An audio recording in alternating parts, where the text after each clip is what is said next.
Audio Jungle.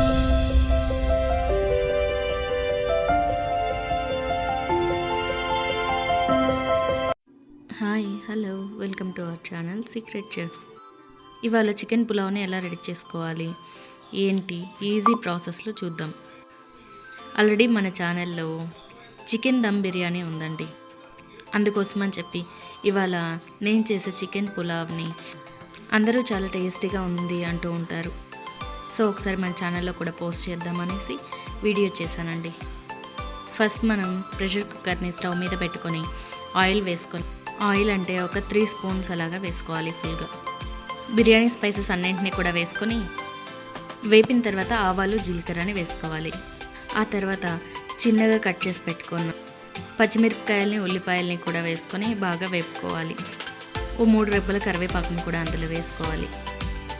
సన్నగా తరిగి పెట్టుకున్న టమాటాలను కూడా అందులో వేసుకొని కొద్దిగా సాల్ట్ని చల్లుకొని వేపుకోవాలి. ఆ తర్వాత ఉంటే కొబ్బరి పాలు వేసుకోవచ్చు, లేకుంటే లేదు. ఉల్లిపాయలంతా మంచి ట్రాన్స్లూసెంట్ కలర్ వచ్చే వరకు వేపుకోవాలి. ఆ తర్వాత కొద్దిగా బిర్యానీ మసాలా కూడా యాడ్ చేసుకోవాలి. ఇవన్నీ పచ్చివాసన పోయే వరకు వేపుకున్న తర్వాత కొద్దిగా పెరుగును యాడ్ చేసుకోవాలి. వీటన్నింటినీ బాగా కలుపుకున్న తర్వాత 2 మినిట్స్ అలాగే వదిలేసేయాలండి. ఆ తర్వాత బాగా కడిగి పెట్టుకున్న చికెన్ పీసెస్ని కూడా అందులో వేసుకొని బాగా కలిపేసుకోవాలి. ఇందులో నేను ఒక తప్పు చేశానండి.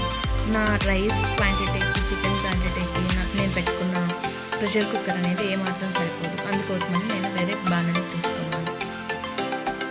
అందులోకి బాగా కడిగి పెట్టుకున్న 3 గ్లాసెస్ ఆఫ్ రైస్ని వేసుకున్నానండి. 3 గ్లాసెస్ ఆఫ్ రైస్ అంటే నేను 2 గ్లాసెస్ ఆఫ్ బాస్మతి రైస్ వేసుకున్నాను, 1 గ్లాస్ ఆఫ్ నార్మల్ రైస్ తీసుకున్నానండి. మీరు కంప్లీట్గా బాస్మతి రైస్ అయినా తీసుకోవచ్చు, లేకపోతే కంప్లీట్గా నార్మల్ రైస్ అయినా తీసుకోవచ్చు. నేను ఎలాగో పెట్టేశాను కదా అనేసి చికెన్ని ఒక విజిల్ వచ్చే వరకు ఉడికించుకున్న తర్వాత ఆ చికెన్ అంతటిని కూడా ఈ నానబెట్టిన రైస్లోకి తీసి వేసుకోవాలి. ఆల్రెడీ చికెన్ ఎలాగో ఒక విజిల్తో ఉడికిపోయింది కాబట్టి ఎగ్జాక్ట్గా నేను 3 గ్లాసెస్ ఆఫ్ రైస్ తీసుకున్నాను కాబట్టి 1 గ్లాస్ తక్కువగా 5 గ్లాసెస్ ఆఫ్ నార్మల్ వాటర్ తీసుకొని ఆ బాణల్లో వేసానండి. నేను స్టీల్ గిన్నెలో వండుతున్నాను కాబట్టి అది అడుగంటుతుందా లేదా మాడుతుందా ఏంటనే విషయం లాస్ట్లో చూద్దామండి. నేను అలా కొద్దిగా ఫుడ్ కలర్ అనేది కూడా వేసాను, ఎందుకంటే కలర్ లేకుండా ఉంది. కొద్దిగా ట్రై చేద్దాం, ఫస్ట్ టైం ట్రై చేశాను. దీన్ని అలా మూత పెట్టుకొని హై ఫ్లేమ్లో 7 మినిట్స్ ఉడికించుకోవాలి.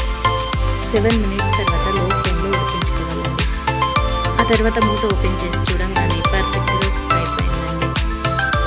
ఆ తర్వాత కొద్దిగా అయితే కింద లైట్గా అడుగంటుందండి. సో తర్వాత అలాగే మూత పెట్టేసి ఒక 2 మినిట్స్ వదిలేసాను. అంతేనండి, ఎంతో సింపుల్గా మనకి చికెన్ పులావ్ అయితే రెడీ అయిపోతుంది. పెద్ద హడావిడి లేకుండా ఈజీగా బిర్యానీ టేస్ట్ చాలా టేస్టీగా ఉంటుందండి. అలాగే మీకు